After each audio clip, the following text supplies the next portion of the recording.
to find a website making $500 every month. It already has traffic, it already has hundreds of articles, it has a good domain. And the seller says, this website is AdSense approved and ready to make money. Sounds like a great deal, right? But wait, would you actually buy it?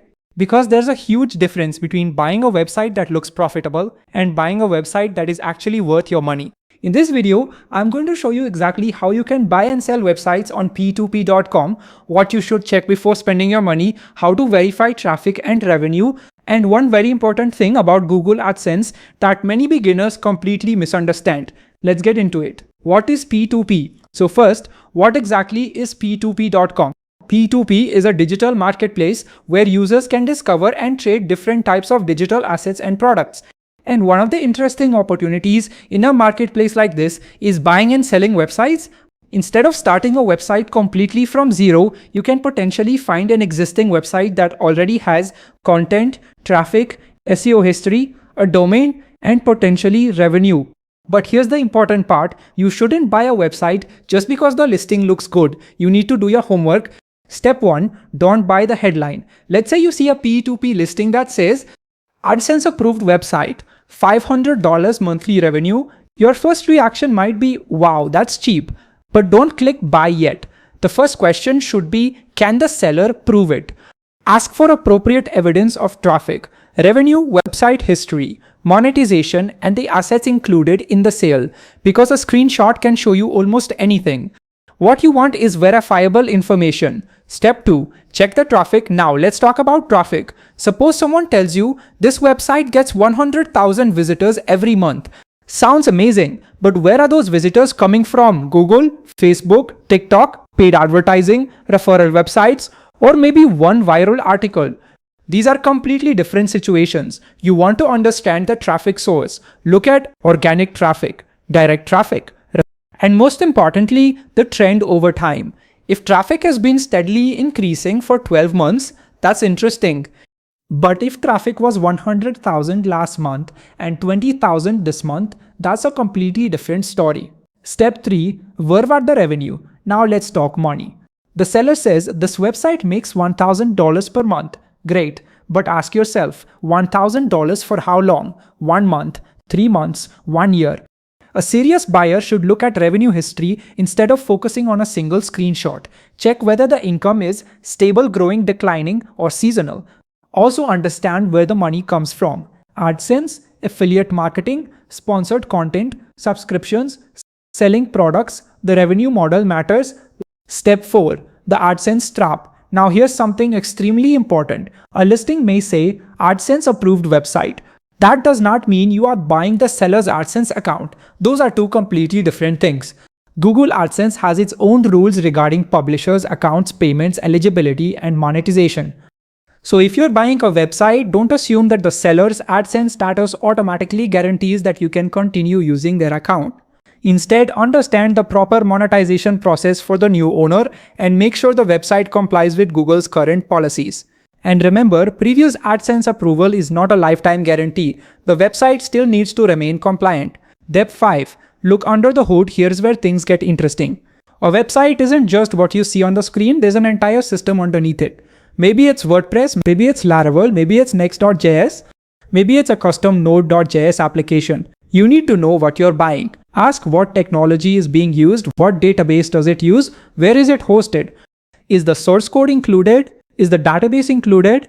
Can the website actually be migrated? Because imagine buying a website and then discovering that nobody knows how it works. That's not a business, that's a future headache. Last step 6. Security check. Now let's talk about something most beginners completely ignore. Security. Before taking ownership, check for things like outdated plugins, vulnerable dependencies, hard-coded passwords, exposed API keys, unknown scripts, weak administrator accounts, old integrations, and unnecessary third-party services. And after the transfer, change the credentials. Don't continue using the previous owner's passwords. Create your own accounts and rotate sensitive credentials. Step 7. Check the domain. The domain can be one of the most valuable parts of the website. So verify who owns the domain. Where is it registered? When does it expire? Can it be transferred? What's the domain history? And what exactly is included in the P2P listing? Because there's a big difference between you get access to the website and you receive ownership of the domain and complete website. Make sure you understand exactly what you're purchasing. Step 8. Check SEO. Now let's talk about Google. If the website gets organic traffic, look at its SEO health. Check Google Search Console data, indexed pages, search queries, clicks, impressions, ranking trends, sitemap, robots.txt, backlinks, and technical SEO. And here's another important point. Don't assume today's Google rankings will stay forever.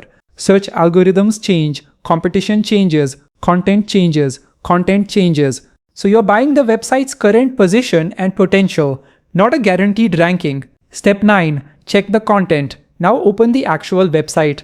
Read the articles. Look at the images. Check the content quality. Ask, is the content original? Does the seller actually have the rights to transfer it? Are images properly licensed? Are there copyright problems? Does the website contain AI generated or low quality content? Is the content actually useful? Because having 1000 articles doesn't automatically make a website valuable. Sometimes 100 high quality articles are worth more than 5000 useless ones. How to buy on PT2P. So now let's say you found a website on PT2P that looks interesting. Here's the basic process. First, review the listing, then check exactly what's included. Next, verify the important claims. Review the website, traffic, revenue, technology, SEO, and monetization information. If everything checks out, follow PE2P's available transaction process. And after the purchase, complete the technical handover. Domain, website files, database, content, analytics, search console, and other assets that were included in the listing. Then change the credentials and secure the environment. How to sell your website? Now let's flip the situation.